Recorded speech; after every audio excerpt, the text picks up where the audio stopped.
Welcome back, guys. This is gonna be our third video of the series, and last time we discussed about the notation of functions. How do you define functions without using mapping diagrams? The algebraic way to define a function is, let's say the function is f. It has to be, sorry about this, f. You have two dots here. Just forget about it. F. Just imagine you have two dots here, then x towards y, right? So x is called the domain, y is called the codomain. We cannot just leave it at this. Then once you have defined the domain and the codomain, you have to mention the rule that each element of the domain is mapped into each element of y. How it is mapped, that is called the rule. This is the rule, right? So for example, say x plus 1, right? So this is the rule how each element in x is mapped into each element in y. Okay, so we're gonna continue with functions today. So we're gonna look at this, the requirements of two functions to be equal to each other, right? So when you define a functions, you know that you have to focus on the domain and the codomain and the rule that it maps the domain to the codomain. So when you equate two functions, you have to look for all these things. So what happens here? So that's what is written here. So the corresponding domain, codomain and the rule must be equal. This is what is to be satisfied when you want two functions to be equal. So functions, last time we saw that usually we use f, g simple cases to represent a function. So this one is called the image of the function, but this is the symbol f or g is called the function. Okay, we'll move to the next slide here. So let's take an example here. So the function f is defined from the domain, which is the set of real numbers, to the codomain, again set of real numbers. So once we define this, we have to define the rule. The rule here is the function, say y equals 2 of x. So here the function is named after f, so I'm going to keep it as it is. And they have defined another function called g, same domain and codomain, and the gx is defined as this.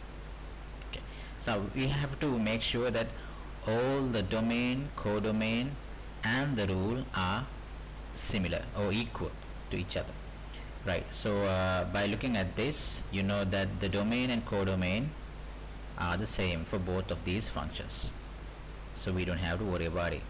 So two things were satisfied, and the last thing, or the first thing, we have to make sure that the functions, or the rule fx and gx are equal.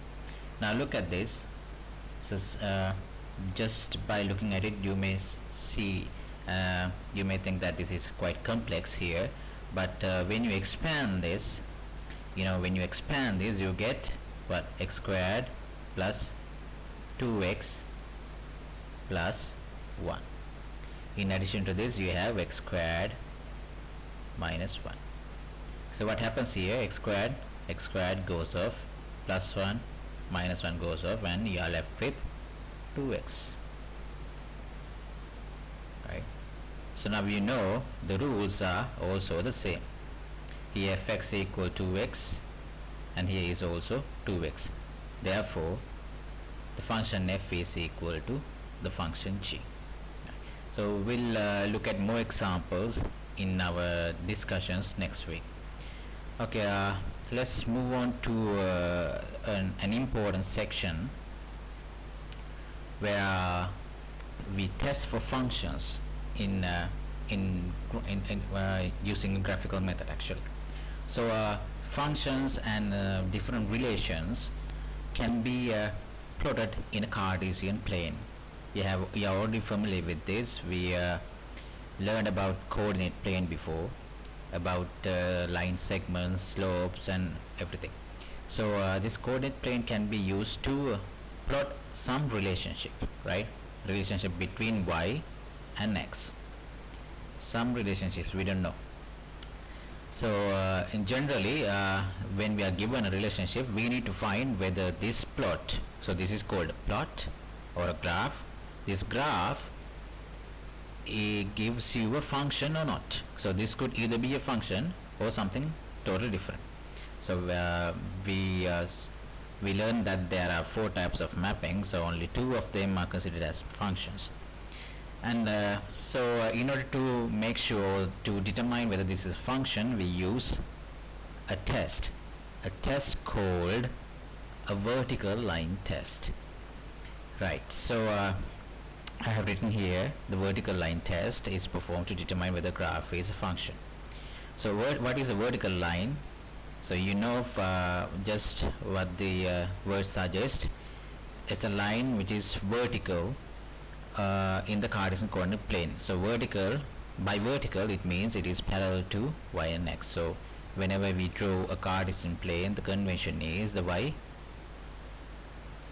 is like this and x is in the horizontal direction. So this is vertical. And any vertical line, it can be anything, drawn this. So if the graph cuts this line at only one point, just one point, the graph is called a function, right? So at one point means, what does this mean? What does a vertical line means? In a Cartesian coordinate plane, let's say this is vertical line. So this line is represented from your graph knowledge. You know this is called x equal a constant. Let's say it is k. Okay, this is the line. So the graph, when it intersects at one point, which means that for a certain x there will be a certain y.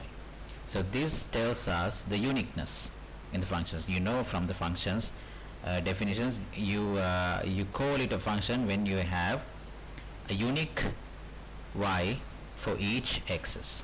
Unique y, just one y. One y can have 2 or more x's, but one x or single x can only map into one y. Okay, we'll look at some examples next. So here, you know, this is called a straight line. You have learned about these things. So this is called an intercept, and this is where it cuts the x-axis. So if I just draw any line, you can select whatever you like. The position of the vertical line, it is up to you. So when you draw this, you can see here this line cuts at just one point. It's the same here. So you can draw as many as you want, but it will only cut at one point, which means there's only one y for one x. So we can call this straight line or straight line or an equation of a line a function. Okay, this is a function.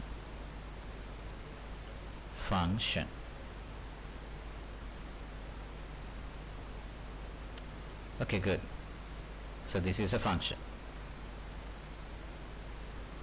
right? What about this? You know, this is called a quadratic function. So if I am to draw any vertical line anywhere, I don't care where it is. So the line goes off like this. You can see here it only cuts at this point. You can draw as many as you want, but it will cut only at this point when you draw a vertical line. So which means for a single x, for a certain x value, there will be a certain y. Okay, so this is called a vertical line test. This is used to determine whether a plot or a graph is a function or not, or something else. So okay, you can use these examples. Try to pause the video and try to test yourself whether these are which of these can be called as functions, and this one, right, these two. So I hope you did this. Let's go back. So for this I can draw any line. I cannot draw lines here, right? So it doesn't cut the graph. So if I am to draw a line anywhere here, you can see that the graph is cut at two different points. It has two different intersections, right? So one might ask, so what about this? When you draw a line, vertical line at this, so it will only cut at one point. So I said that for any value, this should hold. For any line, for any vertical line, this should hold. So even though the vertical line cuts at one point here, the graph, if you draw another line here, it will definitely cut at 2 points.